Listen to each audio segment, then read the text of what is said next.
Hello food lovers, welcome to cooking world. ఈరోజు మన ఛానల్లో ఒక స్పెషల్ రెసిపీ అయితే చేయబోతున్నాం అనమాట. అదేంటో కాదు, పులస చేపల గుడ్ల కర్రీ.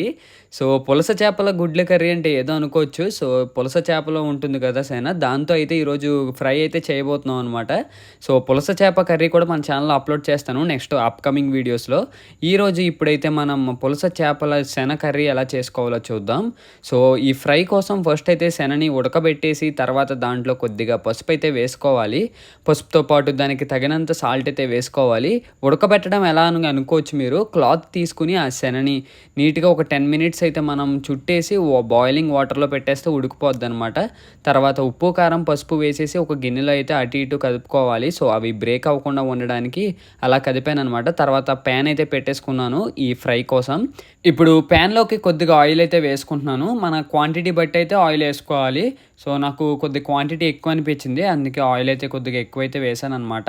ఆయిల్ కాసేపు అయిన తర్వాత హీట్ ఎక్కుతుంది, ఒక 5 to 10 మినిట్స్. ఆయిల్ హీట్ ఎక్కిన తర్వాత ఇప్పుడు దీంట్లోకి మనం ధనియాల పౌడర్ అయితే వేసుకోవాలి. నేను 2 స్పూన్స్ ఆఫ్ ధనియాల పౌడర్ అయితే వేసుకున్నాను. ధనియాల పౌడర్ ఎప్పుడు రెడీ చేసి పెట్టుకుని ఒక బాక్స్లో అయితే ఉంచుకుంటాం అనమాట. సో ఎప్పుడైనా ఇలాంటి రెసిపీస్ చేసుకోవాలనిపిస్తే మనకి ఫాస్ట్గా అవుతుంది. తర్వాత కొద్దిగా అల్లం వెల్లుల్లి పేస్ట్ అయితే వేసుకోవాలి. అల్లం వెల్లుల్లి పేస్ట్ అండ్ ధనియాల పౌడర్ బాగా కలిసేంత వరకు మిక్స్ చేస్తూ ఉండాలి లో టు మీడియం ఫ్లేమ్లో.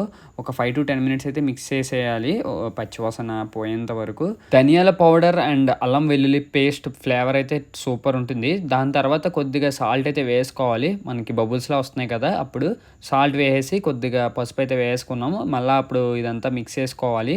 ఆల్రెడీ మనం శననైతే మ్యారినేట్ చేసుకున్నాం కదా, అప్పుడు కొద్దిగా పసుపు అండ్ కొద్దిగా సాల్ట్ వేసాం కదా, దానికి తగ్గట్టు అయితే వేసుకోవాలి. ఇక్కడ బాగా ఎక్కువైనా బాగోదు. తర్వాత మనకి ఇంట్లో ఉన్న మసాలా పౌడర్ అయితే వేసుకోవచ్చు. ఆల్రెడీ మన రెసిపీస్లో మసాలా పౌడర్ ఎలా చేసుకోవాలో మన పాత రెసిపీస్లో అయితే ఉంటుంది, చూడకపోతే చూసేయండి. వేసేసిన తర్వాత ఫైనల్గా కొద్దిగా కారం అయితే వేసుకోవాలి. స్పైసీ ఎక్కువ తినే వాళ్ళు అయితే కారం ఎక్కువ వేసుకోవచ్చు.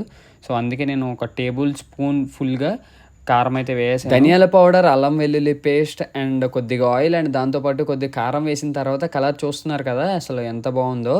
తర్వాత మనం ముందుగా మ్యారినేట్ చేసి పెట్టుకున్న శననైతే వేసుకోవాలన్నమాట. సో ఇప్పుడైతే మొత్తం మిక్స్ చేసేయాలి ఆ ఫ్లేవర్ అంతా రావడానికి. అంటే గ్రేవీ టైప్లో చేసుకున్నాం కదా ఫస్ట్లీ మనం. సో అదంతా మొత్తం కలిసేలాగా మొత్తం మిక్స్ చేసుకోవాలి. మిక్స్ చేసుకుంటే మనకి ఈ టైప్లో వస్తుందన్నమాట. ఫైనల్గా మనం కొత్తిమీర కానీ కరివేపాకు కానీ ఉంటే టాపింగ్ వేసుకోవచ్చు అనమాట. ఫైనల్ నేను కొద్దిగా కొత్తిమీర అయితే వేసాను. అండ్ ఈ ఫ్లేవర్, ఈ అరోమా కానీ టేస్ట్ అయితే అదిరిపోద్ది. వీడియో నచ్చితే లైక్ చేసి సబ్స్క్రైబ్ చేయండి.